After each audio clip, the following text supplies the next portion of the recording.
안녕하세요. 정보가 세상을 바꾼다 인포뱅크입니다. 이번에 전해드릴 내용은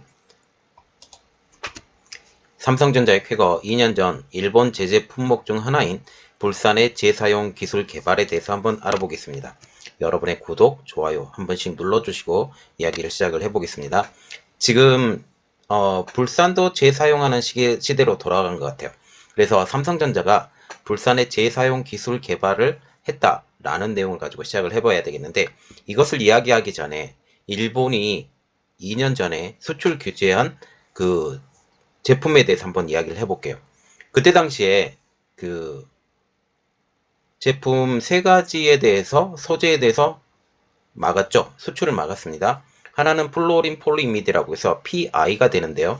이 PI와 같은 경우는 지금 코롱에서 만듭니다. 코롱에서 만들기 때문에 큰 문제 없어요. 지금 이것에 대해서는 정말 문제가 하나도 없다라고 보시면 되고, 당시에 스미토모에서 공급을 해줬어요. 공급을 해줬고, 이 공급을 어떤 것을 해줬냐면 폴더블 들어가는 폴더블 폰 패널에 이 플로린 폴리미드가 필요했는데 당시에 봤는데 전혀 문제가 없었습니다. 그리고 가장 큰 문제가 됐었던 게 에칭가스라고 불리는 불화수소예요. 불화수소가 액상이 있고 기체로 된 게 두 가지가 있는데 두 가지 다 문제가 됐습니다. 그런데 요즘은 하나도 문제가 되지 않죠. 지금 솔브레인하고 ENF가 지금 현재 어떤 식의 불화수소를 만들고 있냐면 액상형 불화수소를 만들고 있어요. 그리고 기체형 불화수소 같은 경우는 지금 SK에서 만들려고 준비를 하고 있죠. 거의 개발이 끝난 걸로 알고 있습니다. 그리고 공급처는 스텔라 모리타 이렇게 되고 있죠. 그리고 이 레지스트라고 지금 얘기가 나와 있는데, 이 레지스트는 EUV용 레지스트예요. EUV용 레지스트가 지금 그때 당시에 수출 규제가 됐었는데 지금은 벨기에에서 거의 받아오고 있고요. 벨기에 그 JSR하고 협력업체예요. 벨기에는 이렇게 일단은 봐주시면 되겠습니다.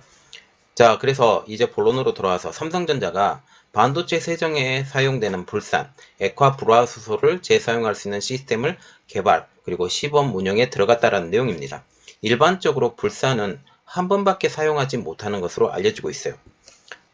그러나 지금 삼성전자가 불산을 재사용함으로 지금 폐기물도 확실하게 줄이고, 이번에 불산의 재사용이 두 가지 측면에서 큰 의의가 있는데, 첫 번째는 폐기물을 확실하게 줄였다. 그리고 두 번째로는 일본 의존도였던 수입이 상당 부분 낮아질 것이다. 라는 것이죠. 지금 현재 불산과 같은 경우는 솔브레인에서 제작을 하고 있거든요. 솔브레인에서 제작을 하고 있음에도 불구하고 수입은 계속을 하고 있습니다. 왜냐하면 한국에서 이 불산의 100%에 해당하는 불산을 생산하지 않아요. 왜냐하면 여기도 중소기업이기 때문에 이것을 전체를 다 만들었다고 하면 이게 계속 그 반도체 경기가 좋아지면 좋은데 반도체 경기가 나빠질 경우가 있거든요. 이때 당시에는 물량을 좀 줄여야 됩니다. 이 물량을 줄여야 되는데, 물론 반도체의 특성상 셧다운은 시킬 수 없어요. 셧다운을 시킬 수 없음에도 불구하고 물량 조절은 좀 가능합니다. 물량 조절이 좀 가능한데, 이 물량 조절을 할 때 불산의 양을 줄일 수가 있어요. 줄이게 되면 여기 만드는 회사 입장으로서도 가지고 있어야 될 그 재고로 가지고 있어야 되기 때문에 재고를 단시간에 그냥 소모시키는 방향으로 전체 물량을 다 하는 게 아니라 일부 물량만 커버를 할 수 있게 만들어 놓고 나머지는 거의 대부분 일본에서 수입을 하는 것으로 알려지고 있습니다. 자, 그래서 다시 본론으로 돌아와서요. 지금 왜 제가 이렇게 이야기를 하냐면 일본에서도 여전히 불산이 수입되고 있다라는 내용을 알려드리기 위해서 이렇게 얘기를 드리고 있어요. 그러면 이번에 삼성전자에서 만든 불산의 재사용, 이 시스템이 개발이 되었고 이게 화성의 반도체 사업장에서 이 한 개 라인에 시범적으로 운영 중이라고 지금 말이 나오고 있는데, 이렇게 되면서 지금 이 라인을 어떻게 사용하느냐, 세정액을 내부 순환 장치를 통해서 회수한 뒤에 재사용하는 방식으로 지금 사용을 하고 있다는 거죠. 원래는 반도체 공정이라고 하면 먼지가 하나도 들어가지 않아야 되거든요. 먼지가 들어가게 되면 오차율이 심합니다. 그래서 먼지 한 톨도 들어가지 않는 나노미터 반도체 경쟁으로 인해서 세정액은 본래 한 차례만 사용한 뒤에 바로바로 폐기하고 있습니다. 그리고 불화수소는 반도체 기판인 웨이퍼의 세정. 이것은 세정과 같은 경우는 액체 불화수소를 사용하고요. 식각과정 같은 경우는 기체 불화수소를 사용해서 이런 것을 녹여줘. 엄청나게 세게 불화수소를 쏴서 완전히 깨끗하게 반도체 회로 공정을 만드는 겁니다. 그래서 이렇게 말을 하고 있죠. 액상불화수소인 불사는 웨이퍼의 세정에, 기체 상태의 불화수소는 식각과정에 이렇게 쓰인다고 두 가지로 나와 있습니다. 이 과정을 이해하기 위해서는 일단 포토리소그래피의 과정을 이해해야 됩니다. 그림 하나 보여드리는데 이게 포토리소그래피 과정인데요. 정과정이 있고 정과정이에요. 여기가 웨이퍼예요. 웨이퍼를 일단 가져오게 되면 깨끗하게 씻어야 됩니다. 이 깨끗하게 씻는 과정이 세정 과정인데요. 이 세정 과정에 쓰이는 것이 지금 액상불화수소입니다. 여기에 깨끗하게 세정이 되었다면 다시 거기에 감광액을 바르고, 감광액 같은 경우는 빛을 감지하는 액체란 뜻이거든요. 그래서 감광액이에요. 이 감광액을 발라야만이 노광 공정에서 빛을 쬐서 이 빛에 대해서 반응하게 되는 것이요. 네, 그래서 반응해서 노광 공정 싹 들어간 다음에 이 노광 공정에서 이제 빛으로 쬐는 부분이 이제 회로판이 싹 그려지잖아요. 회로판이 그려지면 이 포토레지스트를 일단은 제거합니다. 포토레지스트를 제거하고 다시 식각 과정에 들어가요. 이 제거한 다음에 제거한 만큼 다시 여기를 깎아내는 과정이 이렇게 되는 거죠. 깎아내고 다시 포토레지스트를 그 위에 있는 것을 다시 박리를 시키고 다시 이것을 검사를 시키는데, 이 과정이 한 번 가는 것을 싱글 패터닝, 그리고 두 번 가는 것을 더블 패터닝, 그리고 세 번 가는 것을 트리플 패터닝이라고 이렇게 부르면서 이 전체적인 포토리소그래피 과정을 통해서 반도체가 제작이 되는 거죠.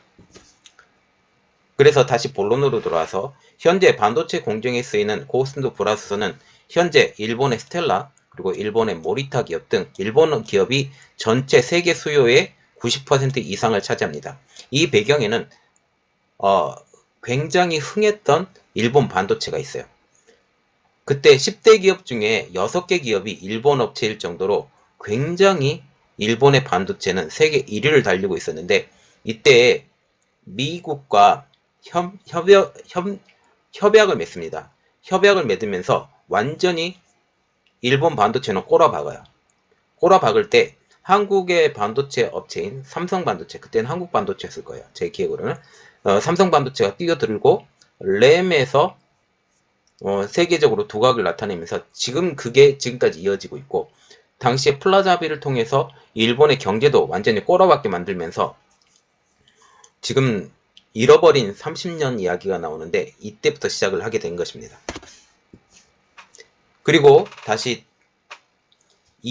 이렇게 굉장히 유명했던 일본 기업들이 다시 꼬라박으면서 지금 어떻게 됐느냐, 소부장 업체로 완전히 탈바꿈이 됐고, 반도체를 제작하는 것은 지금 현재 남아있는 것은 딱 한 곳, 두 곳이죠. 키옥시아와 그리고 또 하나는 소니밖에 없습니다.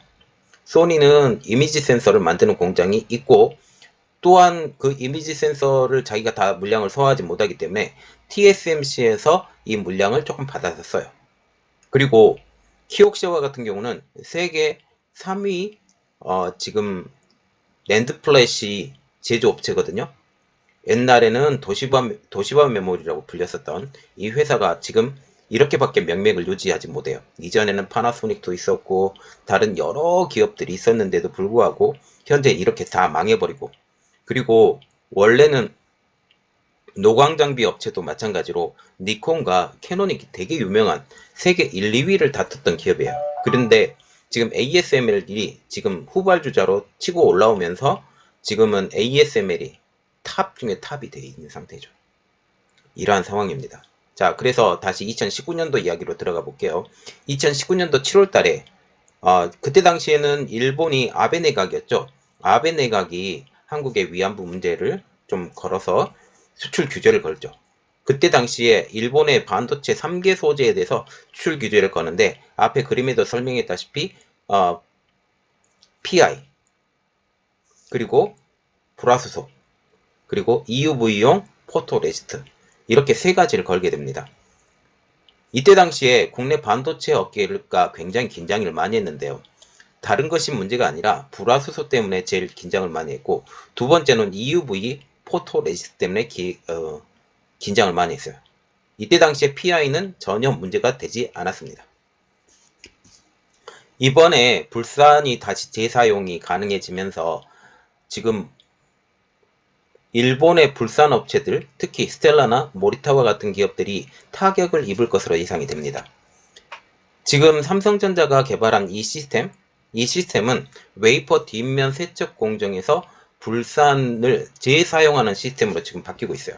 삼성전자는 여러 가지 테스트를 거쳐서 불화수소 혼합액의 80%가량을 재활용을 하면서 생산 매수 1,500대까지 품질 안정성을 확보하는 최적의 조건을 찾아냈다라고 지금 발표를 하고 있습니다. 삼성전자는 시범 운영 결과에 따라서 전체 설비를 대상으로 확대를 할 건지 말 건지에 대해서 결정할 계획이라고 하죠.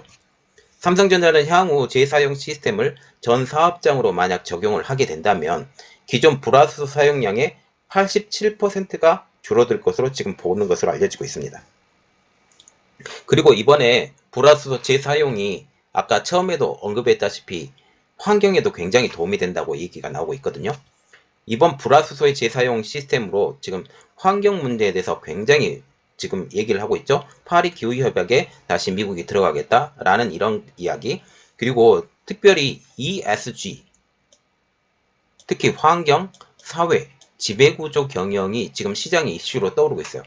그리고 은행과 같은 은행들도 지금 대출을 해줄 때 이러한 ESG를 잘 준수하고 있는지 를 보고 지금 대출을 해주는 이러한 결과까지 있기 때문에 삼성전자가 이렇게 불산을 재사용을 한다라고 하면 나중에 은행과의 관계도 그리고 세계적인 기후협약과의 관계도 더욱더 좋아지기 때문에 굉장히 중요하다라는 거죠. 지금 공정에 사용되었던 불화수소는 원래 화학 폐수 처리 과정을 반드시 거쳐야 됩니다. 굉장히 독한 것이기 때문에 그래서 이런 배수 처리 과정을 거쳐서 배출을 하기 때문에 만약 불화수소를 한 번이라도 더 사용을 하게 되면 그만큼 폐기물의 양도 줄일 수가 있어요. 바로바로 버렸기 때문에. 업계 한 관계자는 이렇게 말을 하고 있어요. 안전한 사업 환경 조성에도 일조할 수 있는 기술 개발이다. 사용량을 줄이면 불화수소를 들여오거나 사용하는 과정에서 발생할 수 있는 노출 위험 빈도도 줄어든다라고까지 말을 하고 있습니다. 그리고 반도체 업계에서도 일본의 반도체 소재 수출 규제 이후 거둔 또 하나의 큰 성과라는 목소리가 지금 나오고 있죠.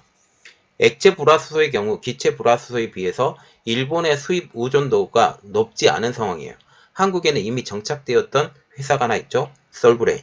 이 솔브레인이라는 회사가 있기 때문에 지금 수입 의존도가 기체 불화수소보다 높은 편은 아니지만 여전히 한일 관계에 따라서 소재 확보가 좌우가 될 정도로 민감한 품목이기 때문에 이번 기술 개발을 통해서 일본의 수입 물량이 어쩌면 어마어마하게 떨어질 수 있다라는 측면까지 우리가 고려를 해봐야 됩니다. 또 한 업계 관계자는 불산을 재사용을 하게 되면 해외 수입 의존도도 그만큼 낮출 수 있다라고 하면서 재사용 시스템이 성공적으로 만약 확대가 되면 국내 반도체의 경쟁력도 한층 탄탄해지는 계기가 될 것이다 라고 말을 하면서 제가 한 가지 생각을 하는 거, 불산을 다시 재활용을 한다라는 것은 경쟁력 있는, 가격 경쟁력 있는 물건을 만들어낼 수 있다. 자기들이 이득을 더 벌 수도 있고 아니면 이것을 다시 적용해서 가격에 내고가 더 들어갈 수 있다는 거죠. 이렇기 때문에 굉장히 중요한 내용입니다. 현재 에카브로스소는 솔브레인을 통해서 국산 대량 생산에 성공해서 지금 SK 하이닉스나 아니면 삼성전자나 이런 반도체 기업들에게 제공해 주고 있다라고 지금 보시면 되겠습니다. 자, 그래서 지금 이번에 불산의 재활용을 통해서 지금 현재 일본의 의존도는 그렇게 높진 않지만 이러한 것들이 굉장히 그 삼성전자 입장으로서도 그리고 국내 폐수 처리하는 입장에서도 여러 가지 방면에서 굉장한 도움이 될 것이다 라고 보시면 되겠습니다. 이번 내용은 여기까지였고요. 저희 내용이 여러분들에게 큰 도움이 되셨다라고 생각을 하시면 구독과 좋아요 그리고 알람 설정까지 부탁드리겠습니다. 감사합니다.